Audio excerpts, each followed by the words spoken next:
Hello everyone, my name is Ellen Daly. My speech tonight is on parenting styles. Have you ever wondered why your parents are so different from your friends and how this affected you growing up? Maybe at school?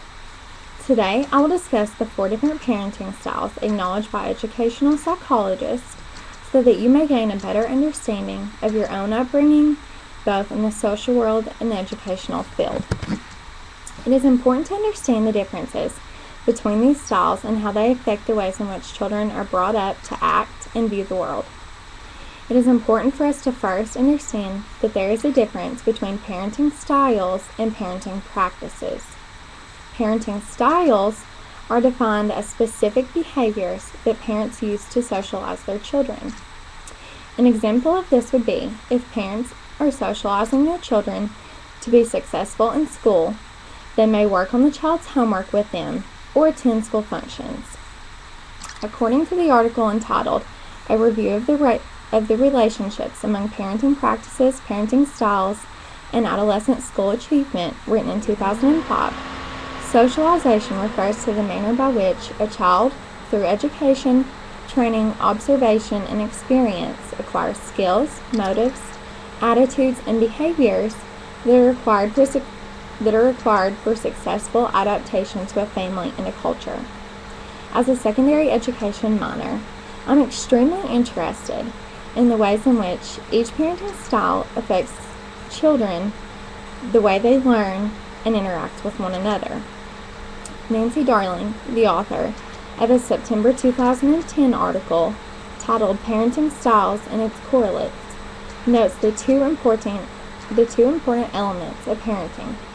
The first, parental responsiveness, which refers to the extent to which parents intentionally foster individuality, self-regulation, and self-assertion by being attuned, supportive, and acquiescent to the children's special needs and demands.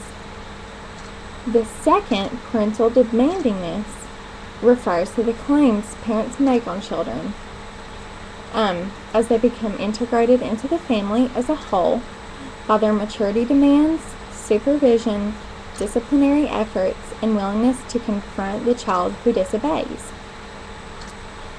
The 4 distinct parenting styles that we will discuss today include authoritarian, authoritative, indulgent, and permissive.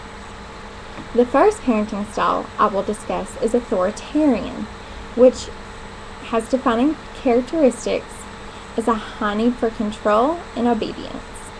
This approach is considered very active by the parent. The parent closely monitors their children's behavior, has strict guidelines for that behavior, and applies strong consequences when children fail to follow these guidelines.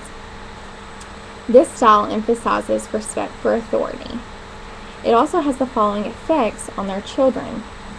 It is distinctive in that it blocks bilateral communication between parent and child, which means the parent is so strict with the child does not feel comfortable talking to the parent about issues, things going on at school, etc. This style has also been shown to have a negative association with the child's grades at school. Anita Gurian, the author of Parenting Styles, Children's Temperaments, The Match, says the children of authoritarian mothers were nearly 5 times as likely to be overweight as those of authoritative mothers. Now that you know a little more about the authoritarian style, I'll explain to you the characteristics associated with authoritative, which include a strong sense of commitment to promoting the child's well-being. This approach is also very active by the parent. It includes a set, definite behavioral guidelines. Children are increasingly allowed to make their own decisions within these guidelines as they mature and grow older in age. There are definite, clear standards set and enforced for children by the parent. The following effects are also characteristic of this parenting style. There is an encouraged sense of open communication between both parent and child. Also, the parents promote independence within reasonable limits. Christopher Spera also notes in his article from 2005 that authoritative parenting styles are often associated with higher levels of student achievement in the classroom. Studies show that this parenting style produces the most academically independent students. Now that you understand the traits of the first two, I will shift focus to the third parenting style, permissive. Permissive parenting style is characterized by an emotionally involved relationship with the child and is common among warm, well-meaning, middle-class parents. This approach is considered active, however, it has negative effects on the child. This parent seeks to please the child as well as protect the child from all physical and psychological discomfort. Parents are often motivated by the desire to give the child opportunities and material resources that the parents did not have themselves during their youth. They want to better their child's social standing. Overindulgence on the parent's part tends to have the following negative effects. The child comes to dominate the parent. The child also tends to be self-indulgent, impulsive, and socially inept.